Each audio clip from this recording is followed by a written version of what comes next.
These two antique live edge wooden frames are my inspiration for the frame I'm adding to my mini. I'm hoping to capture a little of the character of these beautiful frames in the process. We'll look at them more closely when I'm quilting. If you've done a regular mitered border before, this will seem familiar. I need to add fabric to my mini, and the trick will be to control my quilt sandwich so it doesn't get too contorted. First, I use my quilting ruler and chalk to draw a heavy outline around the live area of my picture. The plan is to sew on the inside of the chalk line. Then I cut 2 pieces each that are the same length and width as my original quilt sandwich by 4 1/4 inches. So 2 of them are 18 by 4 1/4 and 2 are 15 by 4 1/4. I use water-soluble marker to mark the 1/4 inch seam line down the length of each one of these 4 pieces of border or frame fabric. Now I'm going to pin and mark these all carefully so you can see what I'm doing. I'm matching up the inside of my chalk line to my 1/4 inch seam line that's marked with the water-soluble marker with right sides together.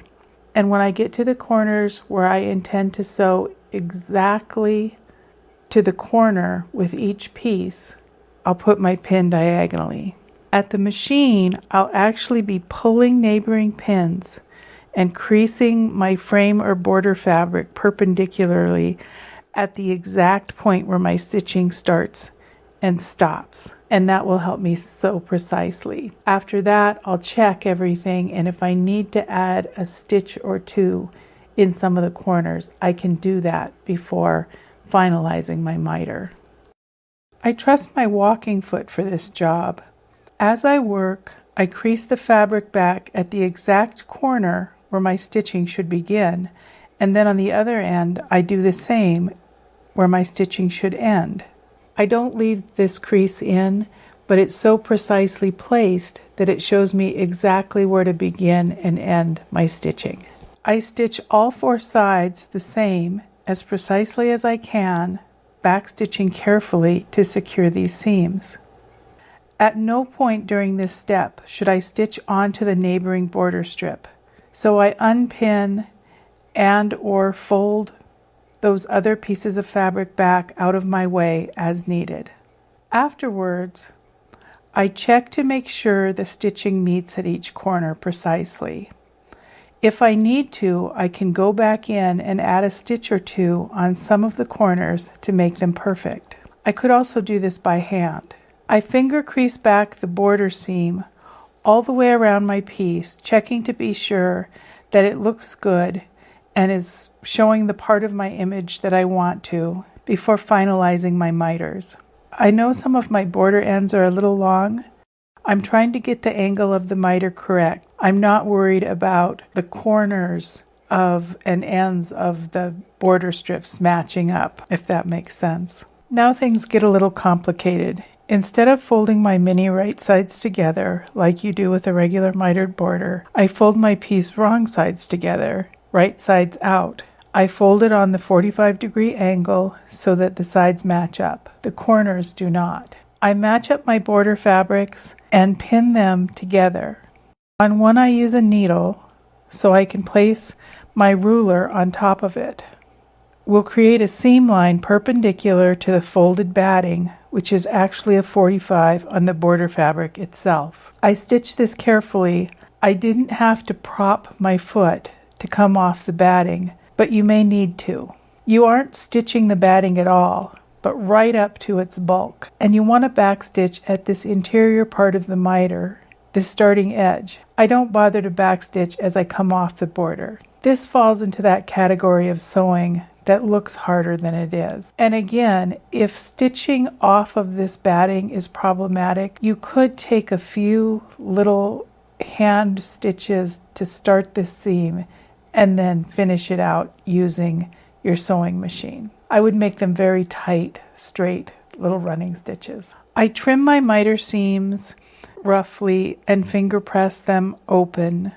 I will press this at my iron before quilting, but first I have a little bit of water-soluble ink showing on the front that I need to remove, and then I'll let it dry. An iron can make this blue ink permanent. I also need to carefully trim out any of my landscape that might be showing through this light fabric that I've chosen for my frame. If I'd used a darker fabric, it wouldn't be necessary.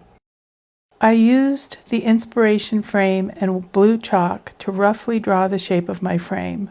I've pressed my piece carefully both front and back. The center is quite a bit tighter than the perimeter, and I'm mindful of the need to distribute the fabric and batting evenly as I quilt to avoid unwanted puckers. To do this, I start at the center and work out for the most part. My backing is still spray basted to my batting. To create the wood look, I do a habitual wood grain stitch, which I covered in a video called Stitch Patterns 2 on YouTube. The hardest part of stitching this will be to make the corners resemble wood grain that is cut at 45-degree angles at the miters, rather than being continuous around the edge, as I might do with something like the peacocks and rivers on the watercolor quilt I showed at the beginning of this video.